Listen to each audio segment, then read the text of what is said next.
नमस्कार दोस्तों, मैं शालिनी आपका अपने YouTube चैनल के आइडियल इंस्टीट्यूट पर फिर से स्वागत करती हूँ। दोस्तों, पढ़ने की श्रृंखला में हम आगे बढ़ते हैं।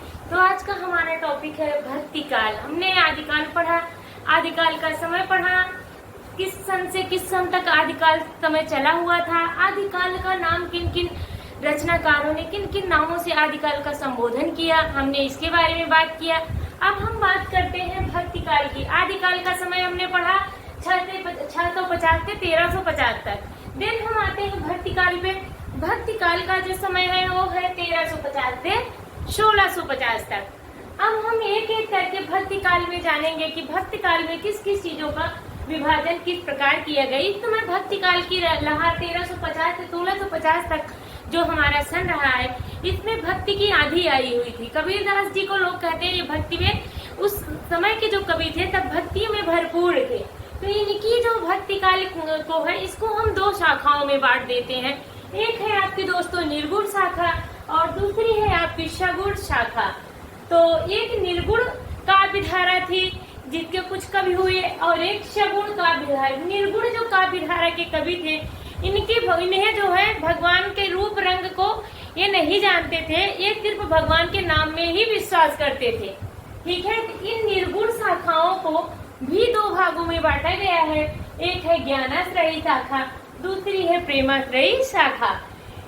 जब इसका हम डिटेल पढ़ेंगे दोस्तों, अभी तो हम आपका परिचय इनसे करा रहे हैं, डिटेल में जब पढ़ेंगे तो निर्गुण और सगुण शाखा के बारे में हम आपको अच्छे से बताएंगे। देन अब आता है ज्ञानाश्रयी शाखा। तो ज्ञानाश्रयी जो शाखा है दोस्तों, इसके कुछ महत्वपूर्ण कवि हुए हैं, जिसमें प्रमुख थे कबीरदास जी, गुरु नानक जी, रैदास जी। देन आता है दोस्तों प्रेमाश्रयी शाखा। प्रेमाश्रयी शाखा के कुछ हमारे लेखक हुए हैं, कवि हुए हैं, जिसमें से मलिक मोहम्मद जायती का नाम प्रमुख है। देन हम आते हैं सगुण काव्य धारा। सगुण काव्य धारा को भी दोस्तों दो भागों में बांटा गया है। एक थी राम भक्ति शाखा, दूसरी थी कृष्ण भक्ति शाखा।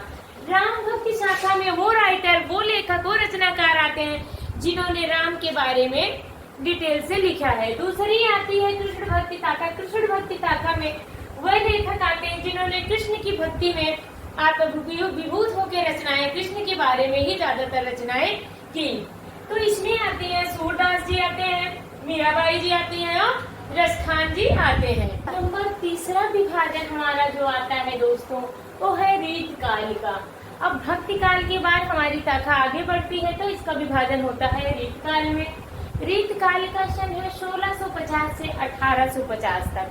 अब रीत काल को भी हम तीन भागों में बांटे हैं। इनका जब हम गहनता से अध्ययन करेंगे तो एक भाग को अच्छे से हम जानेंगे कि किसने कवि ने, किस रचनाकार ने क्या क्या लिखा हुआ है।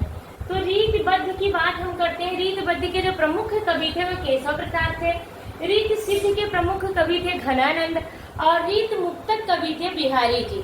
तो आपसे एग्जाम में ज्यादातर पूछ लेता है रीत सिद्ध कवि कौन से हैं, तो आप याद रखिएगा कि रीत सिद्ध कवि घनानंद है, रीतबद्ध है आपके केशव प्रसाद है और रीत मुक्तक कवि आपके बिहारी जी हैं।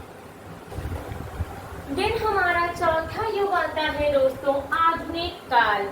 आधुनिक काल का जो सन होता है 1850 से अब तक का जो समय है वो आपका आधुनिक काल का समय माना जाता है। तो हम लोग जिस युग में जी रहे हैं वो हमारा आधुनिक काल है। जो हिंदी का हमारा विभाजन हुआ था उसके अनुसार अभी हम आधुनिक काल में चल रहे हैं, जिसका समय है 1850 से अब तक। इसमें भी इस आधुनिक काल को भी 4-5 भागों में बांटा गया है, कई युगों के अनुसार बांटा गया है। तो सबसे पहला जो युग आता है वो आता है भारतेंद्र युग। भारतेंद्र युग के प्रमुख कवि भारतेंद्र हरिश्चंद्र जी हैं। नंबर दूसरा विभाजन आपका आता है द्विवेदी युग। द्विवेदी युग के जो प्रमुख कवि हैं, प्रमुख रचनाकार है, प्रमुख लेखक है, उनका नाम है महावीर प्रसाद द्विवेदी जी। नंबर थर्ड पे आता है छायावादी युग। छायावादी युग के प्रमुख कवि हैं सुमित्रानंदन पंत, सूर्यकांत त्रिपाठी निराला, महादेवी वर्मा, जयशंकर प्रसाद। ये सारे कवि आपके छायावादी युग के प्रमुख कवियों में पंत, निराला, वर्मा, प्रसाद जी आते हैं। देन आता है प्रगतिवादी युग।